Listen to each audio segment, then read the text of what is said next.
Good afternoon. I'm Shawn Yao and this is One News Now. The Health Department has reported 52 additional cases of the South African COVID-19 variant here in the Philippines. Of that number, 41 have indicative addresses in Metro Manila, while the remaining 11 are still being verified. The Philippine Genome Center also detected 31 additional UK variant cases, 28 of whom are from the NCR, while the 3 others are still under verification. Meanwhile, 42 more cases of mutations of interest were detected, 34 of which reside in Region 7, while 6 were located in Metro Manila. The DOH has yet to determine the whereabouts of the 2 others. The Food and Drug Administration reports that only 1% of Sinovac vaccine recipients have experienced side effects so far.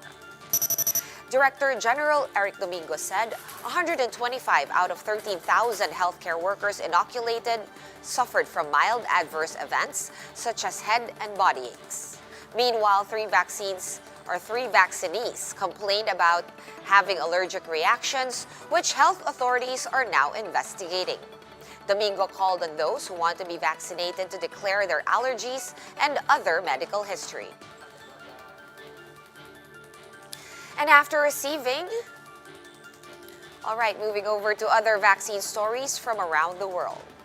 Sweden has recommended the use of AstraZeneca shots among people over 60, citing results of recent studies. The country's health agency said the jab from the Swedish-British manufacturer offers a very good protection for the elderly. Europe has started its assessment of the Sputnik V COVID-19 shot from Russian maker Malaya. The European Medicine Agency will be looking into data from ongoing trials until enough evidence is found for authorization application. And US-based pharmaceutical firm Moderna has partnered with the IBM Corporation for tracking of vaccine administration.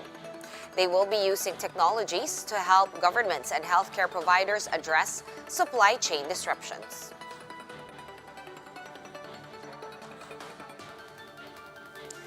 And after getting some backlash, Interior Undersecretary Jonathan Malaya says he got vaccinated early to boost public confidence. In an interview with One News's Agenda, Malaya explained that there were only a few takers on day 1 of the vaccine rollout at the Pasay City General Hospital, where he was inoculated. The DILG official also insisted that vaccinating mayors will improve confidence among their constituents.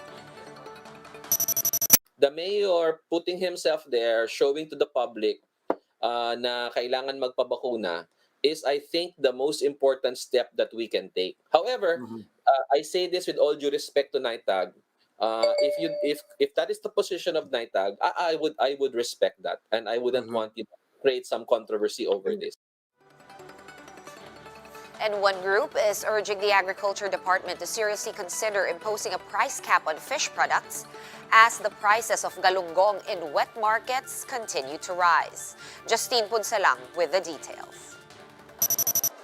Fewer wet market vendors are selling galunggong as prices of the so-called poor man's fish continue to rise. In Trabajo Market in Manila, galunggong now costs up to 300 pesos per kilo from the previous 200 pesos per kilo. Dahil na rin sa kakulangan din na rin sa mga kalakal na dumadating. Hindi katulad nga dati na nung walang pandemic, mabili yung galunggong, mabilis maubos, umaga pa lang, ubos na. Other vendors believe that the weather has also affected the supply, but they are hoping that it will go back to normal come summer. May amihan pa kasi. Pag ganito amihan, malamig pa, mahirap ang isda. They also attribute the high prices to galunggong imports. Jenny, one of the vendors in Trabajo Market, says she is able to sell 10 kilograms of galunggong, but it takes her a whole day. She says customers have shifted to cheaper options like tilapia, which only costs 140 pesos per kilo. Mas mura po kasi tilapia kaysa galunggong, kasi yung galunggong po mahal. Fishers Grupa Malakaya and Anakpawis are calling on the government to provide subsidy to small fishermen. They're also warning against the importation of galunggong. Instead, they want the Agriculture Department to seriously consider placing a price cap on fish products. Cabinet Secretary Carlo Nograles says the DA is now monitoring prices of galunggong and other fish in the market to see if a price ceiling is necessary. Hindi naman per se na pag-usapan yung price ceiling sa isda. So imo-monitor po natin itong mga presyo hindi lamang ng galunggong pati yung ibang mga presyo ng pagkain po natin.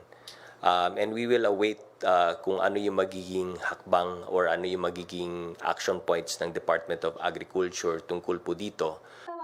For its part, the Agriculture Department says it is now in talks with the Trade Department and local governments on the matter. It's an issue of supply and demand. Basta sa amin, on our side, the efforts that you've seen now is a conscious effort to really bring in the supply to the metro. For News 5, Justine Punsalang. We are One News. For more updates, visit News 5, The Philippine Star, and Business World online. Visit our website, onenews.ph, for more in-depth analysis. You can also catch One News on the Signal Play app. Register for a free account at www.signalplay.com and stream One News live anytime, anywhere. I'm Sean Yao. We are One News.